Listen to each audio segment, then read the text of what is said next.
Hello bachcho, let's read the question. The question says, correct statements are A. Boron is able to form B3 plus ions while aluminium does not form Al3 plus ions. B. BF3 molecule is acidic in nature. C. Aluminium oxides are basic in nature. D.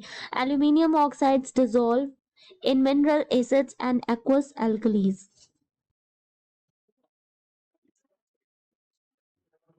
The key concept is यहाँ पे boron and aluminium के बारे में पूछ रहा है. So the key concept is properties of boron family, that is group 13. ठीक है, ये पी ब्लॉक एलिमेंट्स हैं बोरॉन एल्यूमिनियम. तो हमें बोरॉन फैमिली की प्रॉपर्टीज देखनी है. फर्स्ट स्टेटमेंट कह रहा है कि boron is able to form B3 plus ions while aluminium does not form Al3 plus ions. So this statement is incorrect. The first statement में boron does not form B3 plus ions while aluminium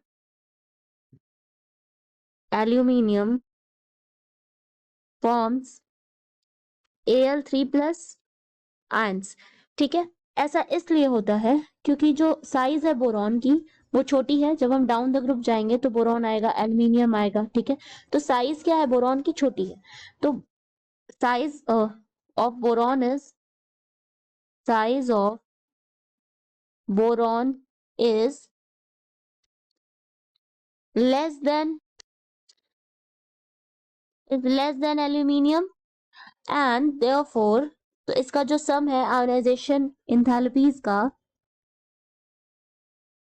some of ionization enthalpies of boron, that is ionization enthalpy 1, ionization enthalpy 2 and ionization enthalpy 3. मतलब कि first ionisation enthalpy, second ionisation enthalpy and third ionisation enthalpy, इसका जो sum है of boron is higher than that of aluminium. ठीक है, aluminium के ionisation enthalpy के सम से बोरॉन का आयोनाइजेशन एंथैल्पी का सम जो है वो ज्यादा है. सो इससे क्या होता है कि अगर हम कॉन्फ़िगरेशन देखें बोरॉन का तो ये हो जाएगा हमारा 1s2 2s2 2p1, यानी कि आउटर मोस्ट में एक इलेक्ट्रॉन प्रेजेंट है. तो ये जो इलेक्ट्रॉन है, ठीक है, इस इलेक्ट्रॉन का रिमूवल बहुत इजीली हो जाएगा. ठीक है, तो अगर इजीली हो जाएगा तो आयोनाइजेशन एंथैल्पी हमारी फर्स्ट आयोनाइजेशन एंथैल्पी कम होगी. Now what is ionisation enthalpy? So the amount of energy required to remove an electron from an isolated gaseous atom is the ionization enthalpy. मतलब जितनी एनर्जी हम देते हैं, जितनी एनर्जी चाहिए एक इलेक्ट्रॉन को निकलने के लिए from an isolated gaseous atom, that is ionisation enthalpy. So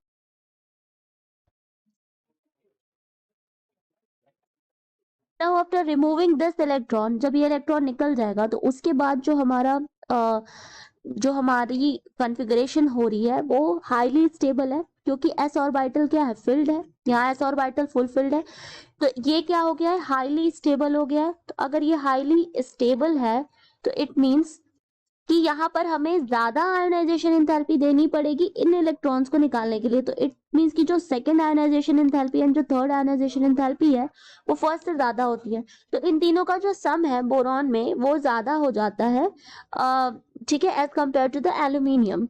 and इस वजह से जो बोरॉन है वो it does not form B3 plus ion while aluminium जो है वो Al3 प्लस आयंस फॉर्म कर लेता है. तो फर्स्ट स्टेटमेंट हमारा इनकरेक्ट है. Now comes to the second one, that is BF3 molecule is acidic in nature. So the second one is BF3 molecule. तो बोरॉन का कॉन्फ़िगरेशन अभी हमने यहाँ पे देखा था, क्या था, 1s2 2s2 2p1, ठीक है। ऑर्बिटल्स क्या हो जाएंगे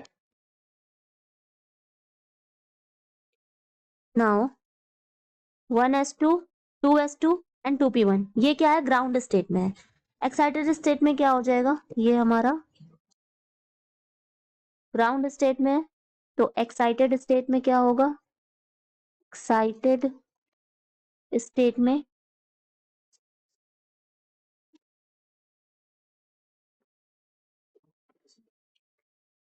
ये इलेक्ट्रॉन एक्साइट करके यहां चला जाएगा, तो ये हमारा हो गया sp2 हाइब्रिडाइजेशन, ठीक है। sp2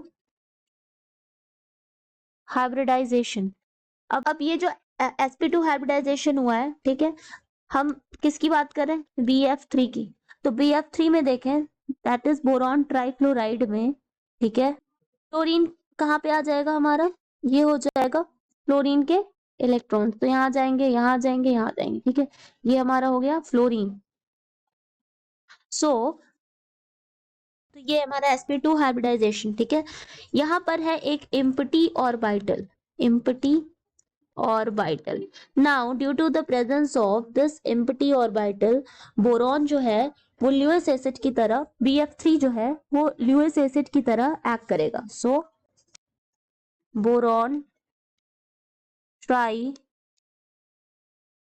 fluoride, boron trifluoride that is BF3 acidic in nature है, इज एसिडिक इन नेचर, क्योंकि इसके पास क्या है, एम्प्टी ऑर्बिटल है,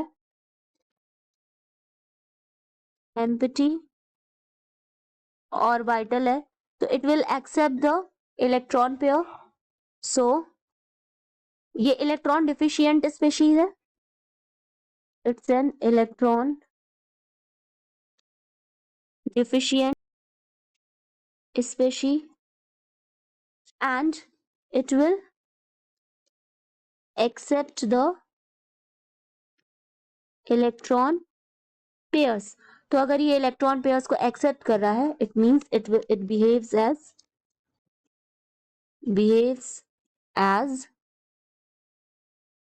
Lewis एसिड, ठीक है, ये Lewis एसिड की तरह बिहेव करेगा। तो हमारे सेकेंड स्टेटमेंट क्या कह रहा है कि BF3 molecule is acidic in nature. अभी हमने यहाँ पर देखा कि yes, BF3 molecule is acidic in nature, तो सेकेंड स्टेटमेंट हमारी करेक्ट है। Now the third one is aluminium oxides are basic in nature.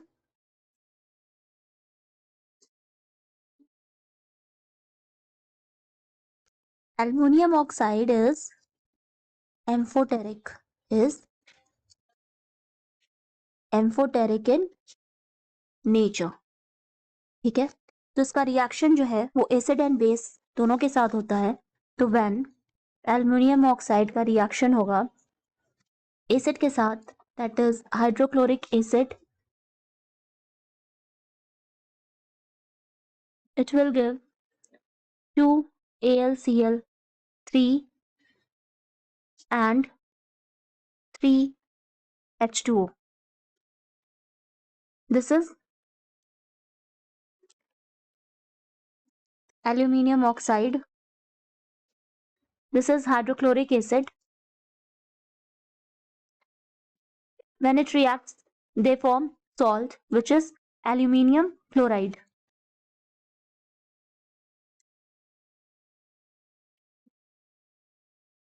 ठीक है, aluminium chloride ये हमारा salt बनता है and water मिलता है।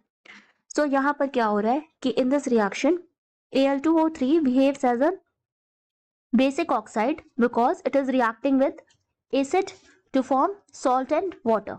Similarly, इसका रिएक्शन अगर हम Al2O3 इसका रिएक्शन हम बेस के साथ कराएं, so 2NaOH, that is sodium hydroxide, it will give 2NaAlO2. This is sodium aluminate, which is salt plus H2O, water. Aluminium oxide is reacting with base to form salt and water. तो it means कि जो aluminium oxide है it is amphoteric in nature, that is amphoteric in nature का मतलब कि ये acid and base दोनों के साथ रिएक्शन देता है. सो हमारा third statement is incorrect. It is not basic in nature, ये एम्फोटेरिक है. And the last one is aluminium dissolves in mineral acids and aqueous alkalis. ये स्टेटमेंट भी हमारी करेक्ट है. अभी हमने देखा कि एल्यूमिनियम ऑक्साइड्स एम्फोटेरिक नेचर का होता है. ठीक है, तो जो एल्यूमिनियम है ये भी एम्फोटेरिक नेचर का होता है. तो हमारा जो लास्ट स्टेटमेंट है, ठीक है, so yes aluminium dissolves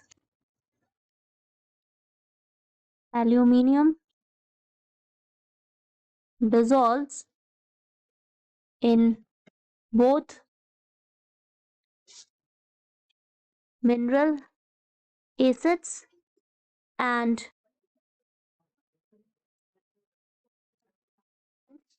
aqueous alkalis because aluminium is amphoteric in nature, because it is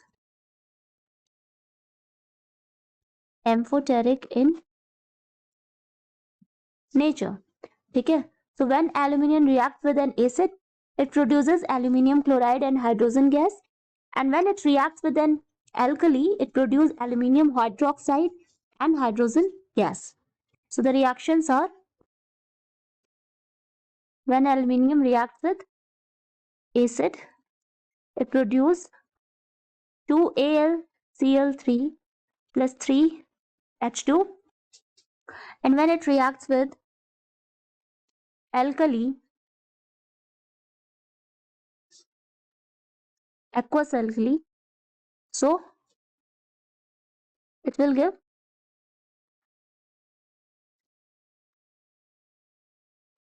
2NaAlO2 plus hydrogen gas. ठीक है, सो इट मीन्स हमारी लास्ट स्टेटमेंट करेक्ट है. तो हमारी जो स्टेटमेंट करेक्ट है वो है बी एंड डी. क्वेश्चन में करेक्ट स्टेटमेंट पूछ रहा है, so the answer is D, that is B and D. So the final answer is D. Hope you understand it well. Best of luck.